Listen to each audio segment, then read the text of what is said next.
In Adam's first month appointment setting, he made 3k. Boys, today I am giving away everything I know about appointment setting for free. As you can see here all around me, everything you need to know from landing your first offer, what appointment setting is, how to actually operate on that offer, and how much money you can make actually appointment setting. Boys, I started appointment setting in April and I left my job. I was working on construction. I'm a qualified electrician. I was making $4.5 a month as an electrician. And I went from doing that to making nearly 10 grand a month appointment setting. Now I've transitioned out of appointment setting, but this is a proven, tried and tested path to get the fuck out of construction or whatever job that you're stuck in, to make money online, start to build freedom for yourself and to push on to live a life that you actually want to live. Enough shit talk from me. Let's get into this. What is appointment setting? So as you can see here, right, appointment setting is the bottom of the barrel when it comes to sales teams, right? Now you're probably like, Ryan, what is a sales team? I'm sure all of you have heard of the likes of Brez Scales, TJR, Tate, Eman Gadzi. All of these guys have sales teams working for them because they all sell something. And that is where an appointment setter comes into play. These guys don't have time to be texting back people every single day. So this is where the appointment setter comes in. As you can see here, we've got the setter, the closer, the sales team manager, and the offer owner. So a setter is your entry level into a sales world. So how does it even work? We've got Bart, right? Bart is a lead. And you're probably asking, what's a lead? A lead is literally just a person that might buy what the offer owner is selling. So how does the sequence work? Bart follows TJR, right? Watches his brain rock content. As you can see here, Bart interacts, watches TJR's brain rock content, and eventually, as he gets nurtured through watching all of TJR's content, he shoots him a cute little message. Bro, I need to learn how to trade. Because he sees the lifestyle TJR is living and thinks that through buying his mentorship, he's going to get to live that lifestyle too. Right? But little does Bart know it's not actually TJR that he's texting. It's an appointment setter. So, an appointment setter is logged into TJR's Instagram, is in control of the DMs, and he pretends to be TJR. So he speaks as if he is TJR. So that's why this sales team here is important. Because this is the setter. He sets the call with a closer, because again, if you think about how much money these guys, Eman Gadzi, Andrew Tate, are making, they don't have time to jump on calls with all these leads. So another highly skilled member of the sales team called a closer, who has been taught how to sell, takes the calls with the people the setter has set. And then for big teams that are making a lot of money each month, we've got a sales team manager. He manages them, keeps them performing, keeps setting targets for them, and then will be in direct communication with the offer owner. So now you're probably thinking, what does a setter even say? So there's a structure to this. You can't just put anybody on a call with the closer because you're not going to want to waste the closer's time, and you're also not going to want to fill a slot on the closer's calendar that could be filled by somebody more qualified. Let's have a look at this script. And this is an example of how a BizOp one would go. And what is BizOp? BizOp is simply selling something online that you can do to make money. So basically, TJR has a BizOp mentorship because he's selling a mentorship that will help somebody make money online. Other examples of a BizOp mentorship would be Shopify for e-commerce, Amazon FBA, trading, Airbnb, Entourage. These are all things that you can do online to make money. So mentorship in this will help you make money if it's a good mentorship. So the first part of a conversation is always the intro, right? And this falls down into two categories: inbounds and outbounds. An inbound is when the lead texts the creator first. As you can see here, this guy inbounded me. He was a lead and he texted me first. And the good thing about inbounds is that they're always warmer. And what do I mean by warmer? So if we think about a temperature stat, right? Warmer is up to the top, colder is down to the bottom. The warmer the lead is, the closer they are to buying. So leads that inbound are always a lot warmer, right? The leads are reaching out because they want help. They're problem aware. This guy is obviously like, damn, this guy's making money online. How did he get into doing this? I need to text him. What is an inbound? It is basically when the lead texts the creator. But remember, it's not a creator, it's actually the setter. Now we've got the other type of starting point. We've got outbound. And this is when the creator reaches out to the lead. But remember, it's not the creator, it's the appointment setter. And before we even get into outbound, you're probably thinking, who do I even text? You usually would reach out to people that would follow the creator, people that would comment on his posts, and people that would like the stories, people that are already in the creator's content ecosystem. So, here are 2 samples of outbound. We've got one bad example. Yo G, I appreciate the follow. You already in high ticket sales or looking to get started, right? So why is this a bad example? Because we're following a script. There's so many different scripts out there, right? This message isn't personalized. We need to go into Evan's profile, figure out what he's got to talk about. So when I went into Evan's profile, I could see that he likes making content. Yo G, I appreciate the follow. Some of your content is gas, bro. Haha. You creating full time. And this is simple opener, conversation. This is good outbound. And as I said, why? Not following a script. Personalized. We went in, we took the time to actually look at his account, see what we could gather from his account, and then start basing the conversation off that. And then as it goes, we'll transition. Inbound is when the lead reaches out to creator. Outbound is when the creator reaches out to a lead. Now, we go to the second part of a usual conversation. This is when we go to qualify.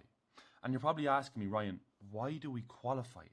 Because we need to make sure the lead can actually invest. Do they have money or have access to financing?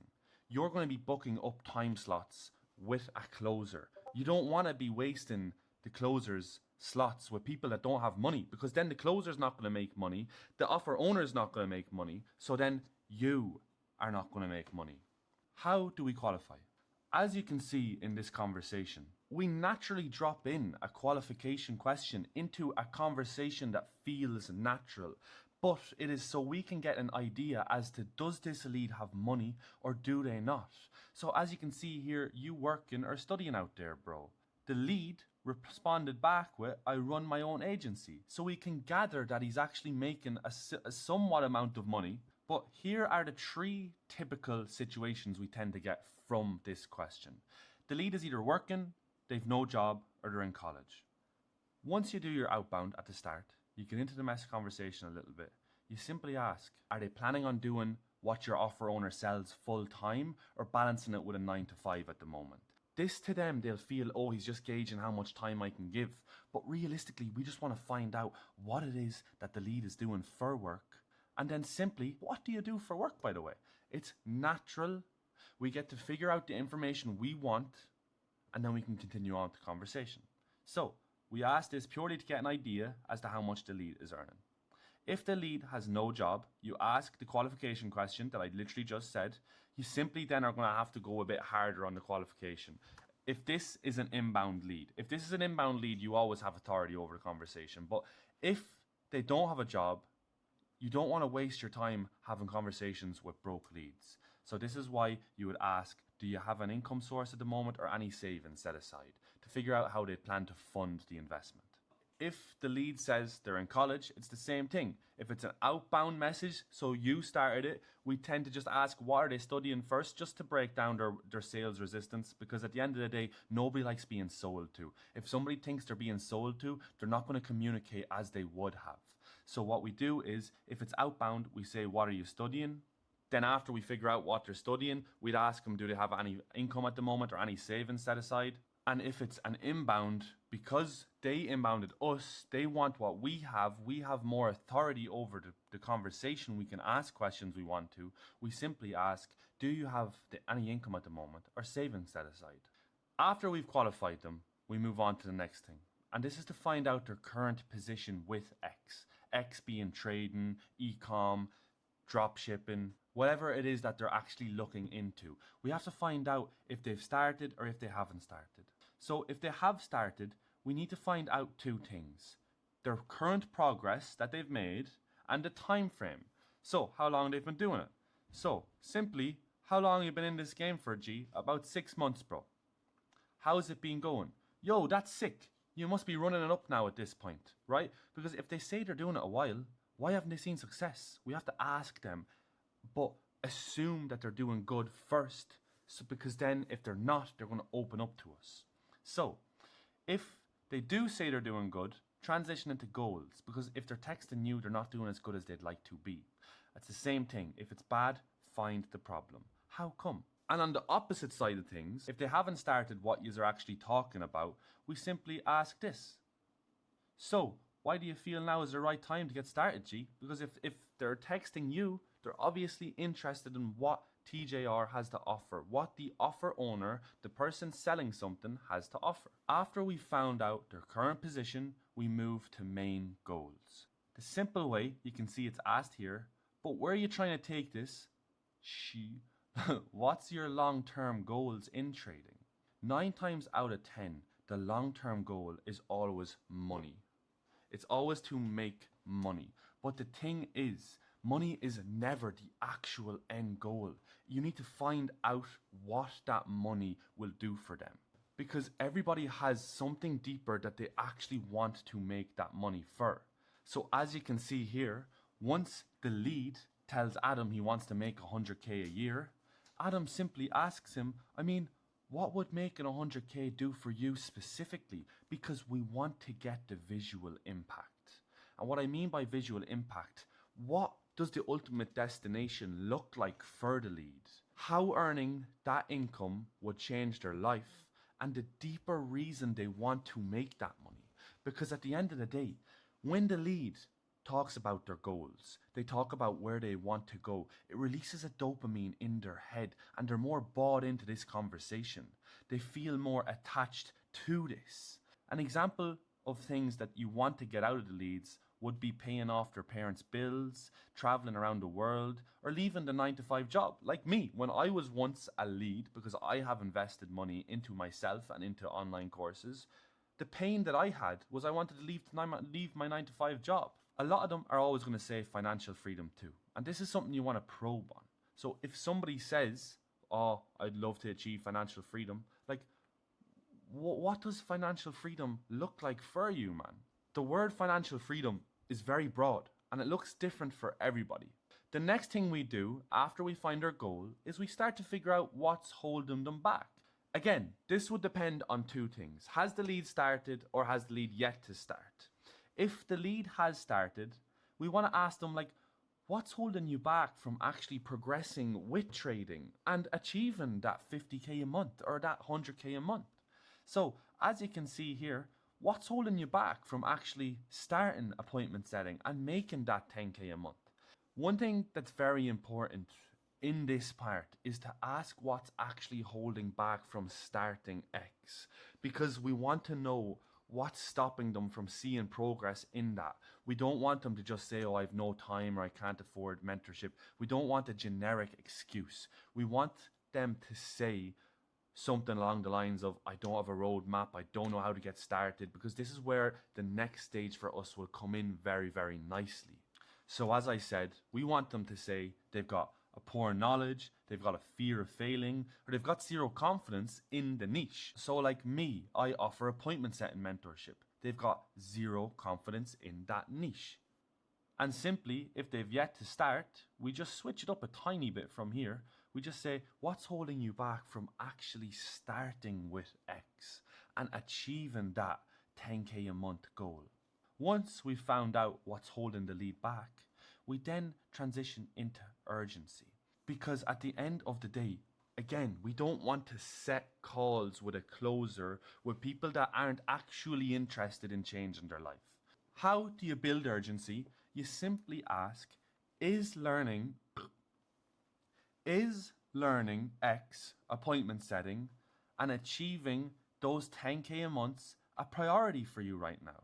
So as you can see, is learning appointment setting and quitting your job a priority for you right now, G? And this again can go 2 ways. Yes, man, 100%. So if it's a yes, we transition into the pitch. But if it's a no, we figure out how come. Why isn't it? and then challenge them. Because if we went through this whole conversation, they've given us their goals, they've given us what's holding them back, and then they tried to say, oh, not really, man, I've got a couple of things. Well, like, how long do you want to keep living the way you're living now then, bro? After we figured out if this is a priority for them, and ideally, yes, the answer is yes, we transition into the pitch. And this is where we offer the call. So we have to be careful about how we word this, right? So if the lead's qualified, if you've done your job correctly, when you pitch, you shouldn't face any objections. And this is simply what a pitch looks like. So we asked a priority question. They said yes. And then we said, let's run it so, brother. Tell you what, I've got a couple of times free over the next day or two. Let's jump on a call and I can show you exactly how I can help you leave that 9 to 5 in the dust, right? And genuine objections we usually get hit with here is money, right? And this should have been handled once qualifying. We should have figured out if the lead has money, right? Another objection, I don't have time. And what I usually say back to this is most students put in about 5 to 10 hours a week to see success. Is achieving XYZ not a priority for you at the moment? Another big objection is, bro, how do I know I'm not going to get scammed, and how do I know if this is even real, right? First of all, I'd agree with their concern and say it's happened to me too. So personally, I actually have been scammed for €2,500 in a mentorship before. I won't drop the name, but it was stingy, right? But again, you agree with their concern. You say, damn, bro, no, I feel you. I've been in a situation before. And then what you want to do is show testimonials from other students, right? You remove the risk also. Before investment is even discussed, I'd need to figure out if we're even a good fit to work together, brother. By now, looking at this, you should know the basic structure of a conversation when it comes to appointment setting. You have your intro, you then qualify, you find out their current position with the topic that they're talking about, whether that be Shopify, Amazon, trading, whatever money-making thing it is. You find out their long-term goal. You find out what's holding them back from achieving that goal. You then build urgency and you pitch the call. Is your job over there? No, right? Because now we go into the setter must-dos. So, job's done. You booked in the lead. Great, forget about them. No, we don't do that, right? We need to keep talking after the lead books the call. And this is to increase your show rate. Because say the lead books for Friday, today's Wednesday. We don't text them and we just set the call. There's things we need to do. We need to keep the conversation flowing. We need to keep the lead bought in. And not only that, we need to send the lead follow-ups, right? So what do I mean by follow-ups? 24 hours from the call, we usually say, yo G, you all good for the call tomorrow, right? Then 3 hours from the call, we usually say, yo, all good to go for the call in 3 hours? And then 1 hour from the call, we usually say, here's the meeting link for your call in an hour, and then drop the meeting link. And this is to try increase your show rate. And what do I mean by show rate? Say you, John, watching this video, book 100 calls this month and only 60 people attend. You've got a 60% show rate, which is okay, I suppose. You'd want it a lot higher though, right? But you're probably thinking, what do I even talk to the lead about after he books in? So this is where you need to think outside the box. Go onto their page, see what it is you can talk about that they've an interest in. Or at the start of the conversation, if you've asked them where they're from, when you're building rapport, simply ask them, I'm actually thinking of heading out to Miami. Where should I hit up? And then just talk about Miami.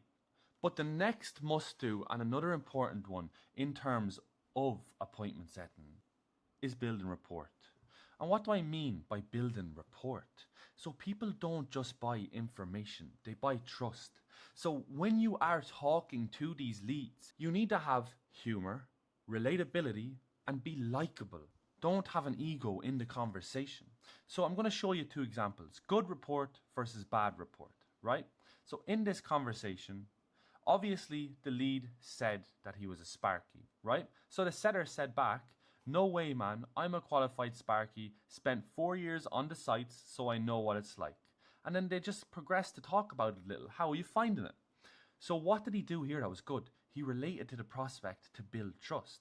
So the prospect goes into talking about how they find it, and he goes, bit of a typo here, I'm going to get onto this setter, but the lead then says, wow man, I feel that so much, I left the sites for the same reason. The negative mindset is so contagious, self-preservation is a must right now, haha. So again, he relates to the prospect's pain, and he just drops a little bit of humor, right? So this is what a good bit of rapport building looks like. And if we go over here, this is what a bad bit of rapport building looks like. I get you. What do you do for work, by the way? I'm a Sparks man in Dublin. Sick. What's got you looking into high ticket sales? So there's no communicating, there's no relating, there's no asking extra little questions just to make the conversation sound natural. It sounds like an AI, and it sounds like an interview.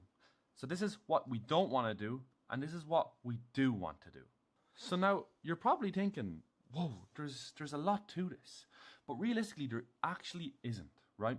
And you're also probably asking, how much can I make from this? Appointment setting is a skill that you need to master. But the good news for you is it doesn't take long, and the skills compound over time. So an average person that does appointment setting tends to make under 1,000 in their first month, around 2,500 in their second month.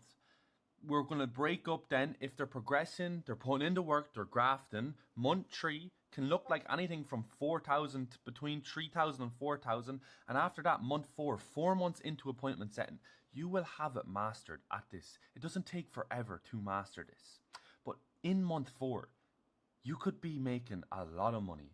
This is how my journey looked and what my journey looked like in terms of appointment setting, right?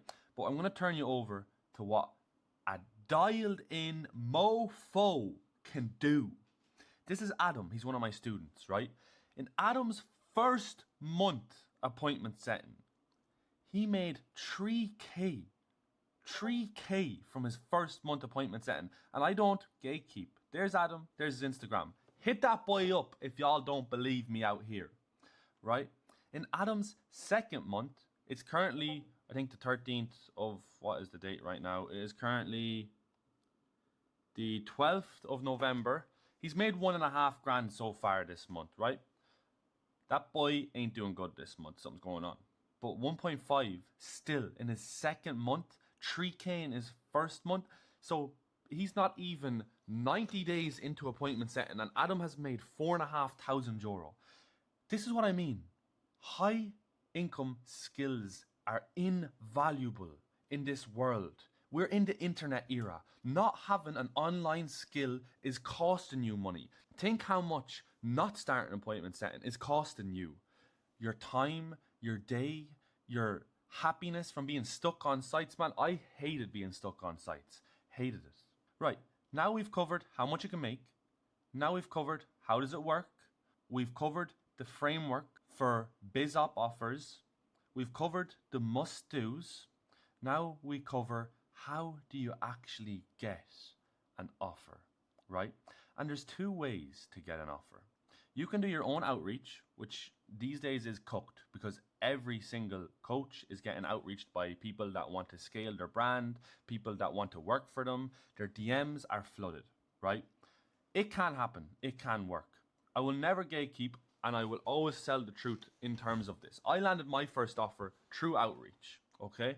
Made me a little bit of money my first month. But the best offers are in communities and will be got from your network, right? So in terms of outreach, you're contacting the coach directly and you're really relying on luck to land an offer via outreach. In terms of community and network, you're being referred to bigger roles. There's a higher potential earning, and there's always a better environment to grow in terms of these offers. Who do I outreach to? These are the 3 people, if you are going to start outreach, that you need to outreach to, right? You want to outreach to sales managers, people like this. Look for key things in their page. As you can see here on James Dadswell, 3 million collected, 20 mil generated, hiring, DM setters, operations. If you see words operations, back-end systems, that type of stuff, send them a video. Anybody watching this right now, go to his page and apply and start watching hella videos or DM me for frameworks and I will help you. So sales managers, they hire setters and manage them to make sure they're performing on the offer. The next person you can outreach to are coaches. And as we can see here, I'm using Daniel Dargan for an example. He sells mentorship. So as you can see, there's the sales manager, the coach. It should be making sense now, because if we go back here, that is obviously the coach, the offer owner, Daniel Dargan. And here's James, the sales manager, who manages these guys and makes sure they're performing. So everything, again, is linked. Damn. Get back here. Get your ass back in there, boy. Who you think you is?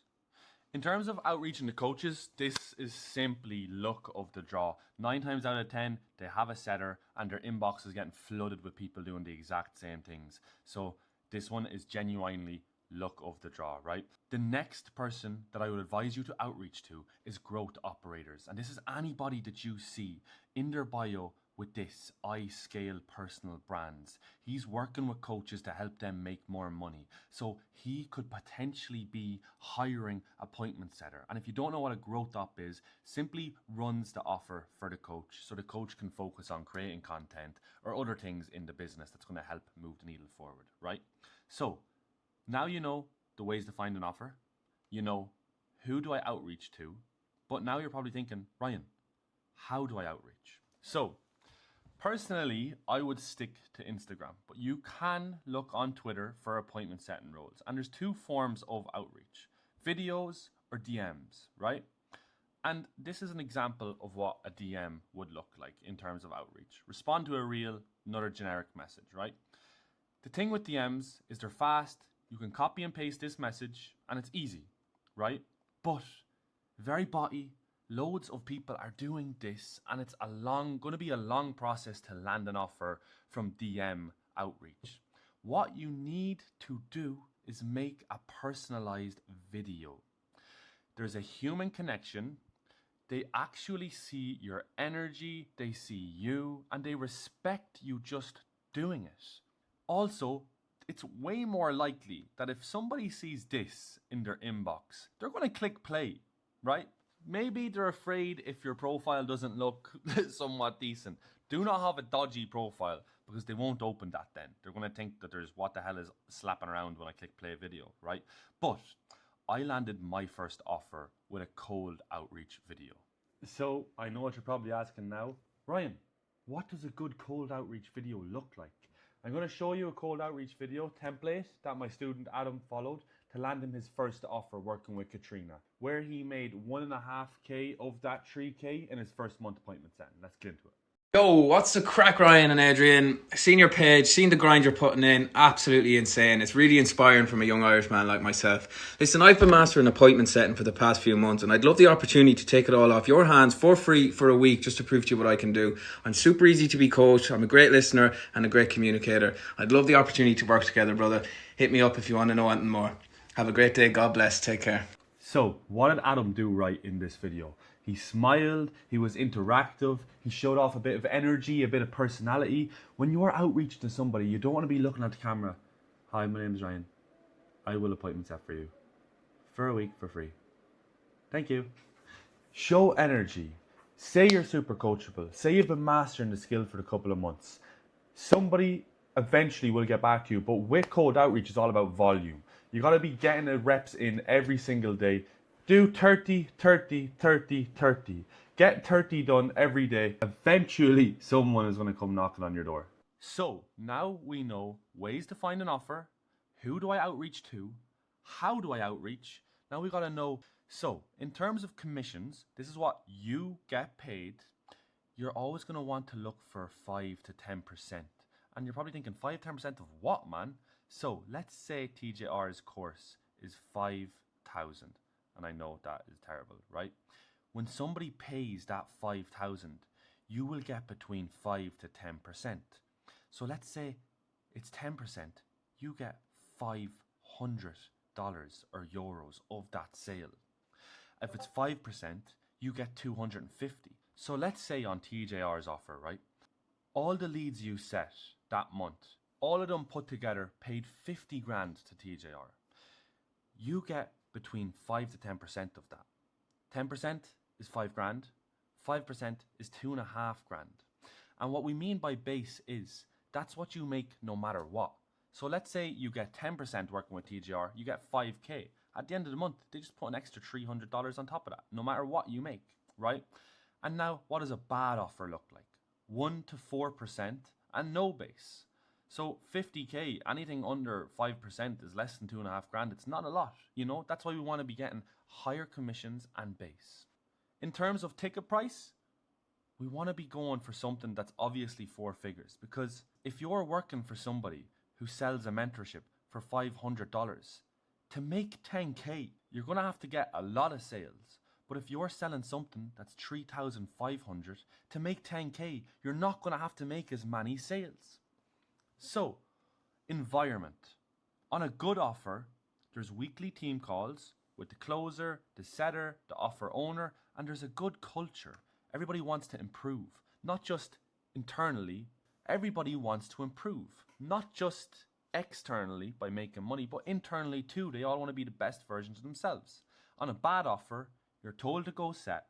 You don't get any calls, so you don't get any feedback. You don't know if you're doing good, you don't know if you're doing bad, right? Now, competition. What do you mean by competition, Ryan?